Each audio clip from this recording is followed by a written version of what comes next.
Vida no Campo, capítulo 3. Um apelo aos pais. Conservar os filhos longe da iniquidade. Nenhuma vantagem temporal tente os pais a negligenciar o preparo dos filhos. Sempre que possível, é dever dos pais fazer casa no campo para os filhos. As crianças e os jovens devem ser cuidadosamente guardados.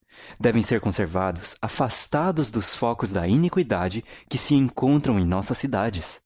Sejam rodeados pela influência de um lar verdadeiramente cristão, um lar onde Cristo habita. Antes que sobrevenha o dilúvio do açoite. Antes que passe o dilúvio do açoite sobre os habitantes da terra, o Senhor chama todos quantos são deveras israelitas a que se preparem para esse acontecimento. Ele envia aos pais o grito de advertência: recolhei vossos filhos em vossa própria casa. Afastai-vos dos que desrespeitam os mandamentos de Deus, que ensinam e praticam o mal. Saí o mais depressa possível das grandes cidades. Estabelecei escolas paroquiais. Dai a vossos filhos a palavra de Deus como fundamento de toda a sua educação. Pelo Senhor me é ordenado que advirta nosso povo de que não corra em massa para as cidades para arranjar um lar para suas famílias.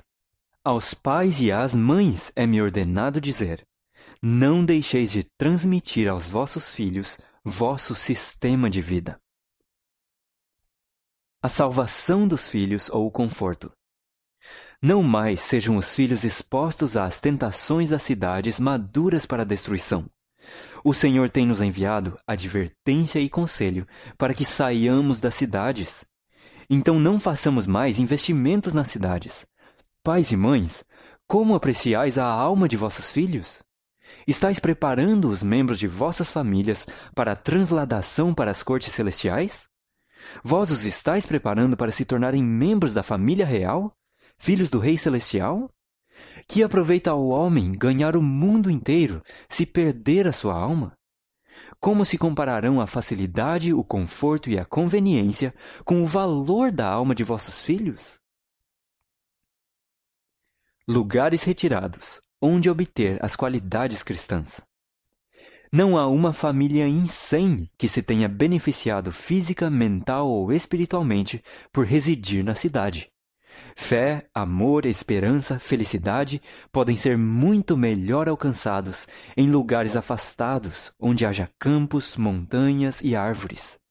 Tirai vossos filhos do cenário e sons da cidade, para longe do ruído de veículos, e sua mente se tornará mais saudável. Será mais fácil levar-lhes ao coração a verdade da palavra de Deus.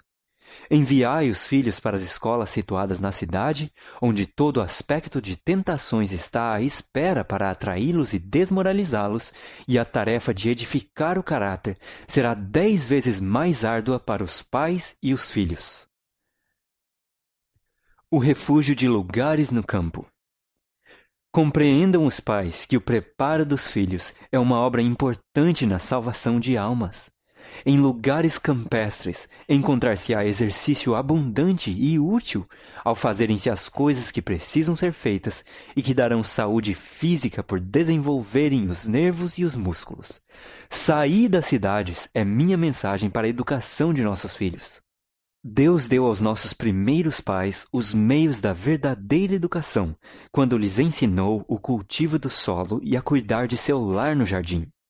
Depois da entrada do pecado, pela desobediência às ordens do Senhor, a obra de cultivo do solo que devia ser feita foi grandemente multiplicada, pois a terra, devido à maldição, trouxe espinhos e cardos.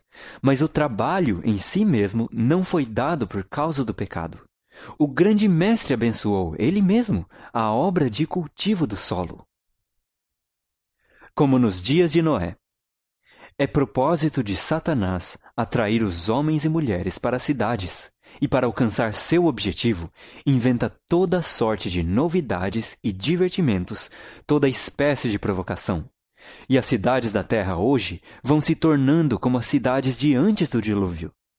Devemos ter contínua preocupação ao vermos o cumprimento das palavras de Cristo.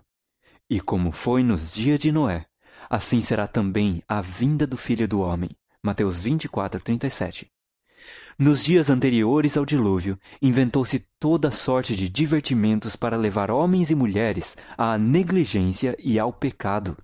Hoje, Satanás está trabalhando com intensidade para que as mesmas condições más prevaleçam, e a terra está se tornando corrompida.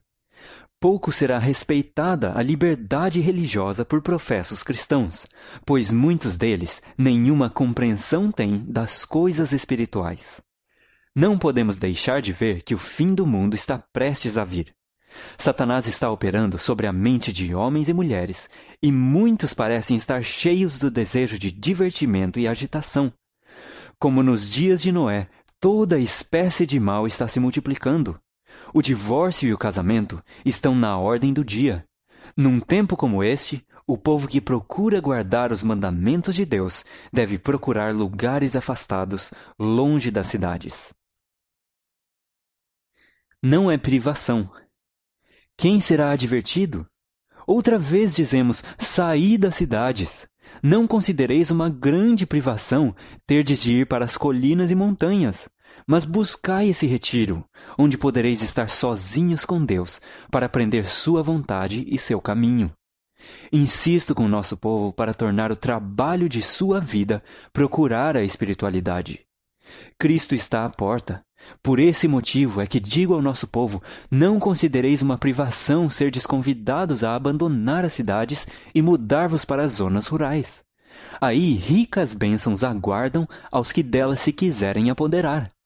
Contemplando as cenas da natureza, as obras do Criador, estudando as obras das mãos de Deus, imperceptivelmente sereis transformados à mesma imagem, para conseguir os melhores resultados na vida. Uma residência dispendiosa, mobília trabalhada, ostentação, luxo e conforto não proporcionam as condições essenciais a uma vida útil e feliz. Jesus veio a este mundo a fim de realizar a maior obra jamais efetuada entre os homens. Veio como embaixador de Deus para nos mostrar a maneira de viver, de modo a conseguir na vida os melhores resultados. Quais foram as condições escolhidas pelo Pai Infinito para seu Filho? Uma habitação isolada nas colinas da Galileia, um lar mantido pelo trabalho honesto e respeitável, vida de simplicidade, luta diária com as dificuldades e provações, abnegação, economia e serviço paciente, feito com contentamento.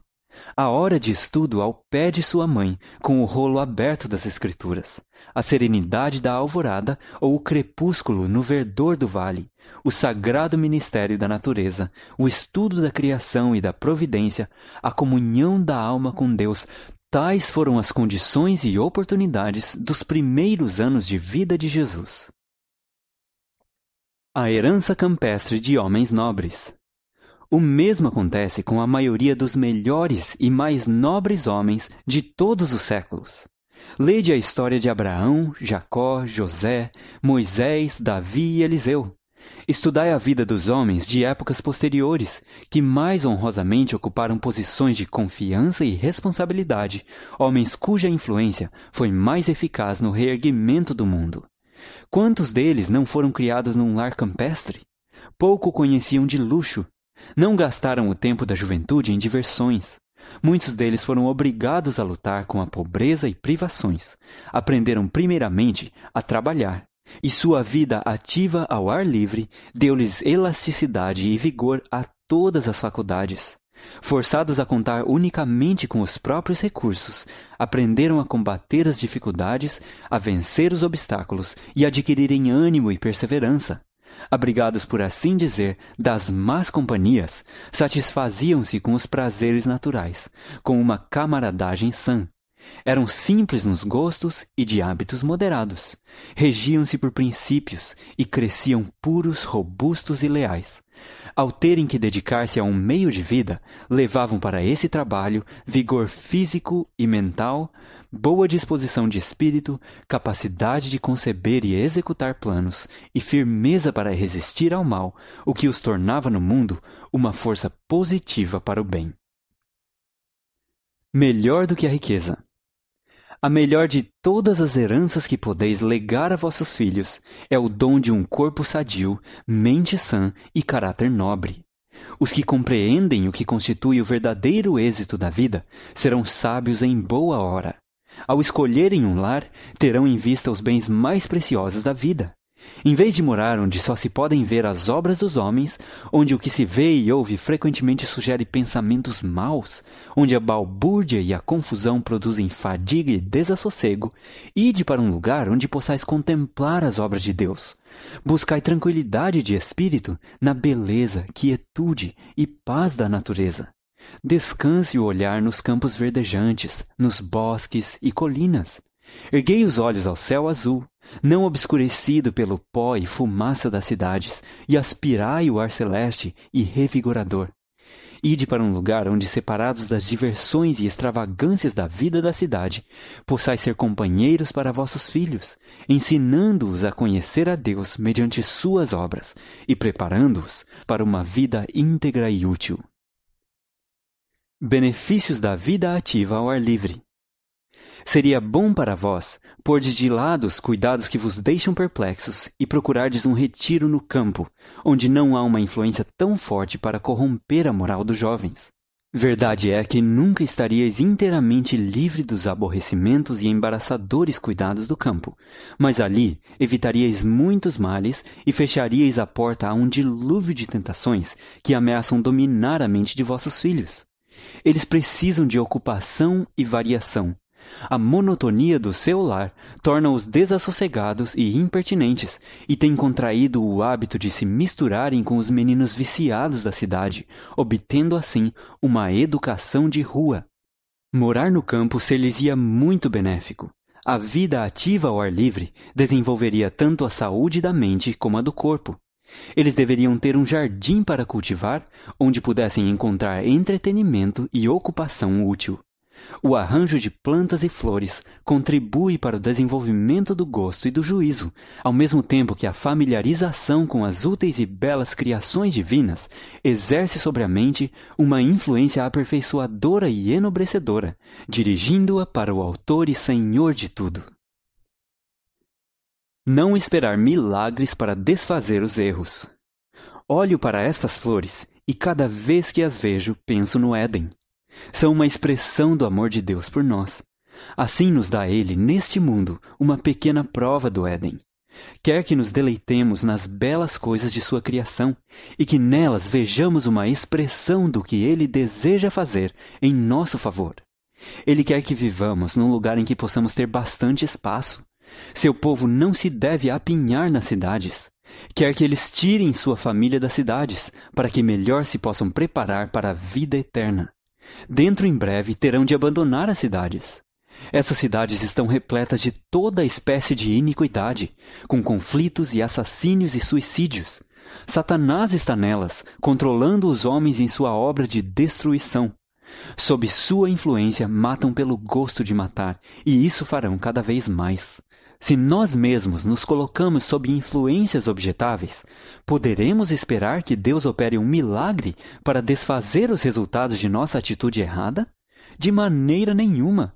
Saí das cidades o mais depressa possível e comprai um pequeno espaço de terra, onde possais ter um jardim, em que vossos filhos possam ver as flores crescerem e delas aprenderem lições de simplicidade e pureza. O fim do capítulo 3 do Vida no Campo.